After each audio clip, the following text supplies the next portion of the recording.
Alright, तो कैसे हैं आप लोग। आज की इस वीडियो में हम लोग बात करने वाले हैं epidemiology and diagnostic microbiology. So what is the mean of epidemiology? The study of distribution and determinants of health diseases and problems in a specific population and the application of this knowledge used to control this problems. मतलब क्या? मतलब कोई भी disease हो गई, कोई भी बीमारी हो गई, वो किस तरह बांटी जा रही है, मतलब डिस्ट्रीब्यूट हो रही है एक पॉपुलेशन के अंदर, एंड किस तरह उसका फैक्टर से एंड किस तरह उसके फैक्टर्स से वो डिजीज़ हो रहा है किसी इंसान को, एंड ये सारे चीज़ों का एप्लीकेशन हम लोग यूज़ करते हैं एंड हम लोग उसका कंक्लूजन निकालते हैं, मतलब how to control this problem. ये सारी चीज़ें एपिडेमियोलॉजी में आती है।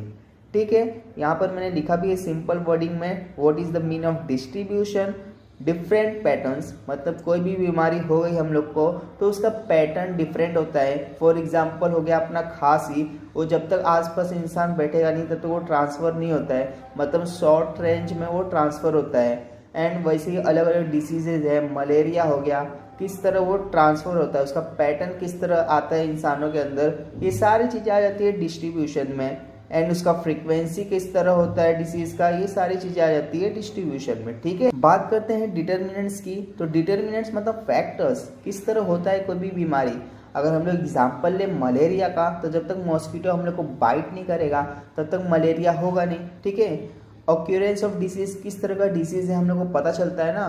फॉर एग्जाम्पल जब तक हम लोग को डॉग या कैट बाइट नहीं करे तब तक हम लोग को पता नहीं चलेगा ना कि रेबीज है या फिर क्या चीज़ है। तो ये सारी चीज़ें ऑक्यूरेंस में हम लोग को पता चलती है।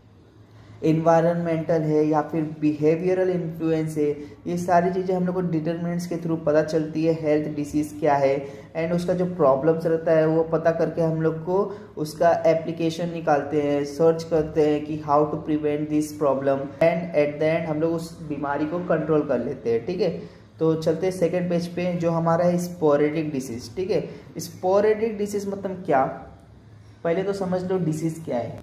रेबिस, टेटनस, हाँ दोस्तों, जो हमारे आसपास हमेशा होता रहता है। जब तक डॉग या कैट बाइट नहीं करता है इंसान को तब तक रेबिस नहीं होता है। जब तक कोई भी लोहे या कील की सामान इंसान को नहीं लगे तब तक टेटनस नहीं होता है। तो वो सारी चीज़ें आ जाती है स्पोरेडिक डिसीज़ में। तो sporadic disease is a disease that occurs occasionally, मतलब ये कभी कभार होती है, रोज होने वाली बीमारी नहीं है। इरेगुलर होता है, इनफ्रिक्वेंटली होता है, इन अ पॉपुलेशन, मतलब ये हो भी सकता है नहीं भी हो सकता है, एंड कभी कभार होता है इंसानों को। तो ये सारी चीज़ें आ जाती है स्पोरेडिक डिसीज में। It does not follow clear pattern, इसका कोई भी क्लियर पैटर्न नहीं है कि ये इंसानों को होगा, मतलब डेफिनेटली नहीं है ना कि होगा। जब तक बाइट नहीं करे तब तो होता नहीं है। कुछ इंसानों को तो छोटी उम्र में डॉग या कैट बाइट कर लेता है तो उसको रेबीज होने के चांसेस रहते हैं। ठीक है, किसी किसी को पूरी जिंदगी में कभी काटता नहीं है। तो वो सारी चीज़ें रहती है ना, मतलब इनफ्रिक्वेंट है। तो बेसिकली ये अनप्रेडिक्टेबल है, मतलब हो भी सकता है या नहीं हो सकता है। और एग्जाम्पल मैंने आप लोग को पहले ही बता दिया है कि टेटनस एंड रेबीज। ठीक है, सेकेंड एग्जाम्पल हमारा एंडेमिक डिसीज का। तो ये आप लोग को पता ही होगा कि मलेरिया एंड डेंगू, ये सारी चीज़ों से हम लोग अवेयर है ना कि डेंगू हम लोग को किस तरह होता है, मलेरिया हम लोग को किस तरह होता है। So disease that are consistently present, मतलब ये हमेशा हम लोग के आसपास हमेशा प्रेजेंट रहता है with in a specific geographical area और पॉपुलेशन, मतलब एक specific geographical area and population में प्रेजेंट होता है। ठीक है, एंड इसके हम लोग को पैटर्न्स पता रहते हैं कि किस तरह ये हम लोग को होता है। ठीक है, एक स्टडी रेट से होता है ये इंसानों को, एंड पीपल गेट अडॉप्टेड। ठीक है, हम लोग इससे अडॉप्टेड हो चुके हैं कि किस तरह ये हम लोग को डिसीज होता है। ठीक है, तो always present in a certain region, तो मलेरिया सब सहारा अफ्रीका में हमेशा ये प्रेजेंट होता है। एंड डेंगू जो होता है वो ट्रॉपिकल एंड सब ट्रॉपिकल क्लाइमेट में हमेशा प्रेजेंट होता है। सो बेसिकली बात क्या हो रही है कि मलेरिया एंड डेंगू जैसे डिजीज़ है वो कंसिस्टेंटली प्रेजेंट होता है हमारे आसपास, और हम लोग अडॉप्टेड भी हो चुके हैं कि किस तरह हम लोग को वो सारी चीज़ों को प्रिवेंट करना है। अगर हम लोग प्रॉपर सैनिटेशन रखते हैं, प्रॉपर वाटर मैनेजमेंट रखते हैं, तो ये सारी चीज़ें हम लोग को नहीं होगी। ठीक है, तो ये सारी चीज़ें आ जाती है एंडेमिक डिसीज़ के अंदर। ठीक है, एंड इसके फैक्टर्स की बात करें तो क्लाइमेटिक फैक्टर्स, जैसे कि मौसम चेंज होता है तब इसके चांसेस बढ़ते हैं ना, जैसे कि कहते हैं कि बारिश में ज़्यादा होता है डेंगू मलेरिया के चांसेस इंक्रीजिंग। तो ये सारी चीज़ें हम लोग को पता चलती है। किस तरह ये सारी चीज़ें हम लोग को पता चलती है, क्योंकि ये हम लोग के आसपास कंसिस्टेंटली प्रेजेंट रहता है। हम लोग इससे अवेयर है कि हम लोग को किस तरह इसको प्रिवेंट करना है, किस तरह हम लोग को इसका मैनेजमेंट करना है। तो कंट्रोल मेजर्स भी हम लोग को पता है कि किस तरह हम लोग इसको कंट्रोल कर सकते हैं। एंड हम लोग को मालूम है कि वेक्टर्स जो कि मॉस्किटो एंड टिक्स होते हैं, जब तक ये बाइट नहीं करेंगे तब तक हम लोग को ये होगा नहीं। तो इसीलिए ये सारी चीज़ें एंडेमिक डिसीज के अंदर आ जाती है। ठीक है, बात करते हैं नेक्स्ट पेज की। You can see here hyper endemic. Just endemic के आगे हाइपर लग गया है। अब देखो इसके अंदर थोड़ा सा ट्विस्ट है, याद करने में बहुत ही ज़्यादा आसानी होगी। मलेरिया एंड डेंगू सेम चीज़ है इसके अंदर भी, मतलब मलेरिया होता है हम लोग को, डेंगू होता है, लेकिन हाइपर क्यों लगा है वो हम लोग को देखना है।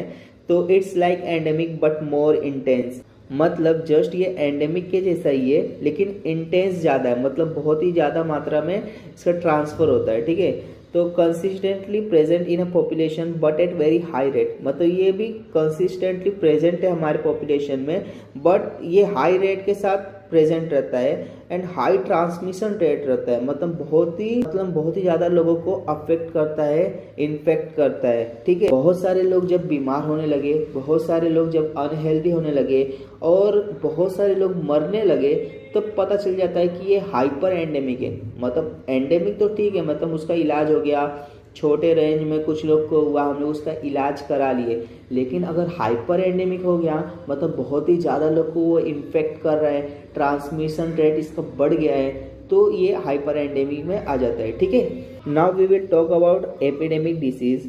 सो आप लोग ये सारी चीज़ों से तो अवेयर होंगे ही। जी हाँ दोस्तों, we are going to talk about कोविड-19। सबसे बेस्ट एग्जाम्पल है एपिडेमिक डिसीज का, एंड इस सारी चीज़ों से हम लोग अवेयर भी हो चुके हैं। When a disease suddenly spreads rapidly and affects a large number of people, कोई भी डिसीज़ हो गया वो अगर बहुत ही तेज़ी से बढ़ रहा है एंड एक बहुत ही ज़्यादा जनसंख्या के लोगों को अफेक्ट कर रहा है, ठीक है, in a particular region at the same time, मतलब ये नहीं कि आज हो रहा है तो कल नहीं हो रहा है, मतलब आज कुछ लोग को हुआ एंड परसों कुछ लोग को हुआ, ऐसा नहीं हो रहा है। एक ही साथ कई लोगों को एक साथ बीमार कर देना आ जाता है एपिडेमिक में। ठीक है, जो हम नॉर्मली एक्सपेक्ट करते हैं उससे भी कहीं ज़्यादा बढ़कर लोगों को ट्रांसमिट हो जाता है एक डिसीज़, एक इन्फेक्शन, तो आ जाता है एपिडेमिक डिसीज़ में। तो इसका मैंने एग्जाम्पल के जरिए मैंने आप लोग को बताने की कोशिश की है। जैसे कि 50 लोग को डेंगू हो रहा है एक साल में, तो 5000 लोगों को होगा एक सीजन में, तो आप लोग डिफरेंस देख सकते हैं कि 50 से 5000 हो गया, मतलब ट्रांसफ़र रेट बहुत ही ज़्यादा बढ़ चुका है। तो ये आ जाता है हमारा एपिडेमिक डिसीज़ के अंदर। ठीक है, तो फैक्टर्स इसके क्या क्या है, इन्फेक्शियस एजेंट्स, ह्यूमन बिहेवियर, जैसे कि ट्रैवल, सैनिटेशन, सोशल इंटरेक्शन, आप लोगों को ये सारी चीज़ें पता ही होगी ना। कोविड-19 के समय हम लोग को पता चला कि ट्रैवल के थ्रू ट्रांसफ़र हो रहा है, अगर हम लोग प्रॉपर सैनिटेशन नहीं रख रहे तो ट्रांसफ़र हो जा रहा है, सोशल इंटरेक्शन से भी ट्रांसफ़र हो जा रहा है। तो ये सारी चीज़ें एपिडेमिक डिसीज़ के अंदर आ जाती है। एंड जिसको लैक ऑफ इम्यूनिटी है उसको तो और भी ज़्यादा प्रॉब्लम हो जाता है एंड तुरंत वो बीमारी पकड़ लेती है।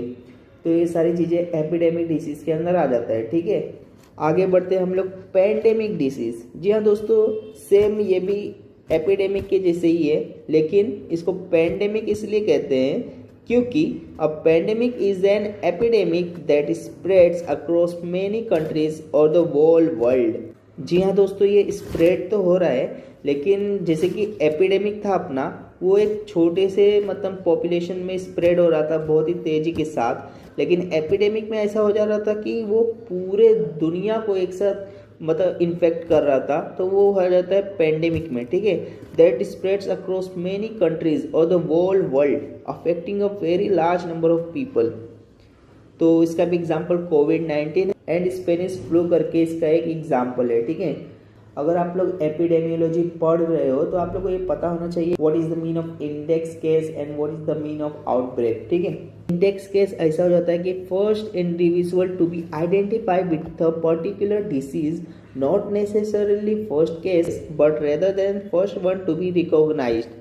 मतलब इंडेक्स केस ऐसा हो गया कि फर्स्ट इंडिविजुअल जो मतलब पहला इंसान रहेगा ना, हम लोग आइडेंटिफाई करेंगे एक पर्टिकुलर डिसीज के साथ, ठीक है, वो इंडेक्स केस हम लोग का माना जाएगा। अगर एग्जाम्पल के थ्रू मैं आप लोगों को बताऊँ कि कोविड-19 का जो था फर्स्ट कंफर्म केस हम लोग को मिला था वुहान के अंदर, जो कि चाइना में था, ठीक है। So the China was considered as the index case, ठीक है। लेकिन जरूरी नहीं है कि वो जो पहला इंसान मिला अपने को चाइना के अंदर वो फर्स्ट इंडिविजुअल हो जिसको डिसीज हुआ रहे, ये जरूरी नहीं है। लेकिन फर्स्ट केस होगा टू बी रिकॉग्नाइज्ड। आप लोग समझ रहे हो ना डिफरेंस, रिकॉग्नाइज्ड हुआ है फर्स्ट केस, जरूरी नहीं है कि वो फर्स्ट इंडिविजुअल हो उस डिसीज का, पहले भी कोई इंसान हो सकता है सेम डिसीज का। लेकिन अगर वो बीमारी ट्रांसफर हो रही है एंड बीमारी ट्रांसफर होते समय जो first individual to be recognised, that will be our index case, okay. And now we are going to know about outbreak. What is the mean of outbreak? Sudden increase in the incidence of a disease, unexpected increase in cases। मतलब क्या हो गया, कोई भी बीमारी हो गई, कोई भी बीमारी, और वो अचानक से स्प्रेड होने लगे बहुत ही ज़्यादा लोगों को, तो वो आउटब्रेक के अंदर आ जाता है, ठीक है। तो यहाँ पर मैंने बताने की कोशिश की है कि कोई भी एक विलेज हो गया या फिर हम लोग स्कूल के थ्रू हम लोग अगर कोशिश करें जानने की, मतलब मेन हम लोग को क्या जानना है कि कोई भी बीमारी हो गया वो स्केलेट्स हो गया, मतलब बहुत ही ज़्यादा फैल गया लोगों को, अचानक से बहुत ही सारे लोगों को इन्फेक्ट कर दिया, तो क्या लीड करेगा वो एपिडेमिक का। एंड एपिडेमिक से ज़्यादा वो बढ़ गया तो क्या हो जाएगा, पेंडेमिक बन जाएगा, ठीक है ना। तो बेसिकली क्या हो रहा है, स्प्रेड ऑफ इन्फेक्शन हो रहा है at a high rate, that will come into outbreak. So this is our first lecture of epidemiology. One more lecture is still remaining and I'll continue to cover some of important topics. So make sure you will see that video also. Thanks for watching.